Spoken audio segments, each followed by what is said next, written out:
Oke, 1, 2, 3, mari mengudara bersama TBM Lentera Pustaka di acara OLIT, obrolan literasi.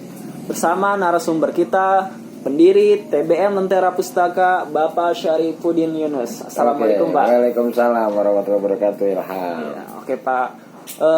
Kita hari ini mengobrol tentang berpikir kritis, Pak. Wow, berpikir kritis. Iya. Oke, sebenarnya, Pak, apa sih, Pak, itu berpikir kritis? Apakah orang yang berpikir kritis itu yang suka ngeritik, yang suka menilai? Apakah seperti itu? Apakah yang bagaimana, Pak, yang sebenarnya, Pak, berpikir kritis itu, Pak? Nah, ini penting. Jadi kalau kita bicara berpikir kritis, itu bicara pertama, aspek besarnya adalah cara berpikir. Proses kita dalam berpikir, melihat sebuah realitas, melihat sebuah fenomena. Jadi kalau pertanyaannya berpikir kritis itu apa?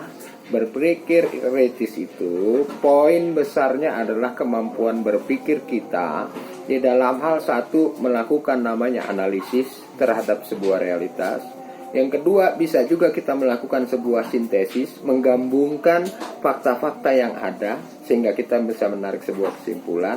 Yang ketiga adalah mengevaluasi realitas itu sendiri. Sehingga berpikir kritis itu dipakai oleh seseorang untuk keperluan apa? Keperluan akhirnya adalah sebuah solusi dari sebuah permasalahan itu.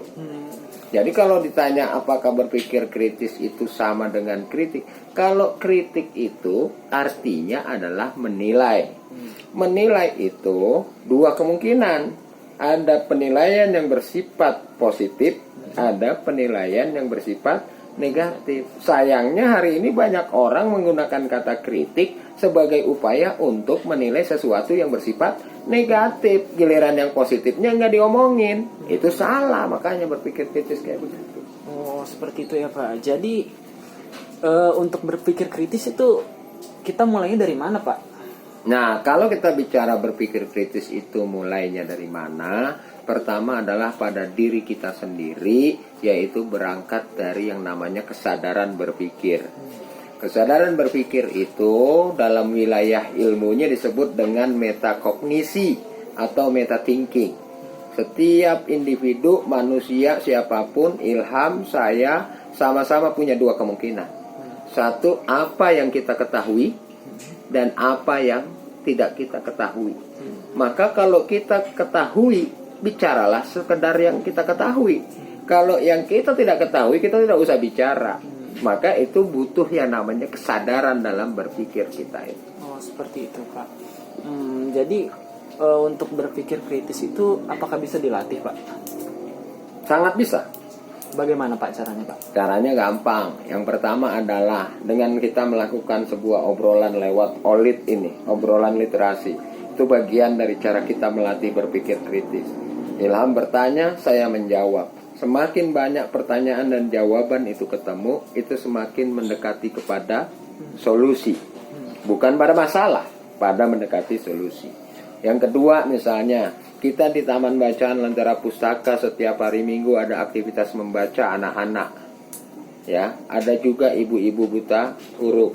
Kadang ada kita malam Minggu ketemu sama anak yatim. Itu namanya kita saling berinteraksi, saling beradaptasi. Itu juga bagian dari latihan kita untuk melihat realitas. Oh, ada loh di sebelah kita anak yatim. Oh, ada loh anak nih yang di taman bacaan ini terancam putus sekolah sehingga rajin baca ke taman bacaan. Oh, ada loh di zaman begini ibu-ibu yang masih buta huruf, kemudian kita terjun langsung untuk mengajari mereka baca dan tulis. Itu bagian dari cara kita melatih secara sederhana berpikir kritis. Nah, Pak, apabila kita sudah bisa atau menguasai cara berpikir kritis, itu apa sih, Pak, manfaatnya buat kita, Pak?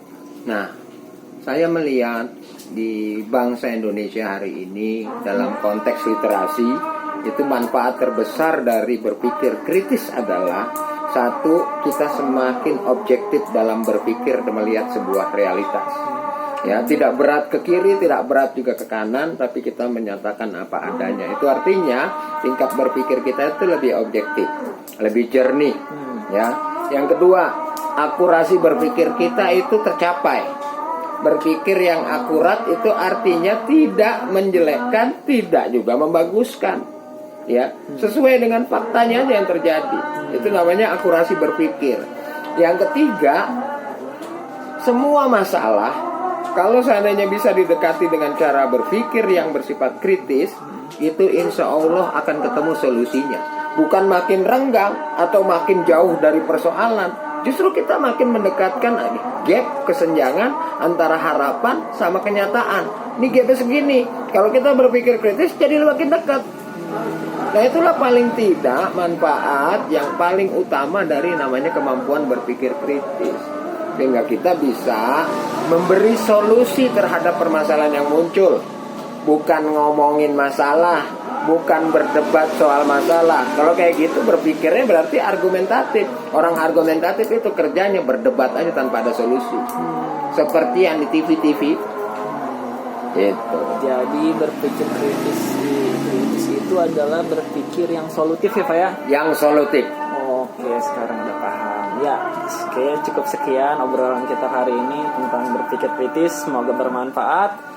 Wabillahi taufiq wal hidayah. Assalamualaikum warahmatullahi wabarakatuh. Waalaikumsalam. Salam literasi. Salam literasi. Baca bukan main.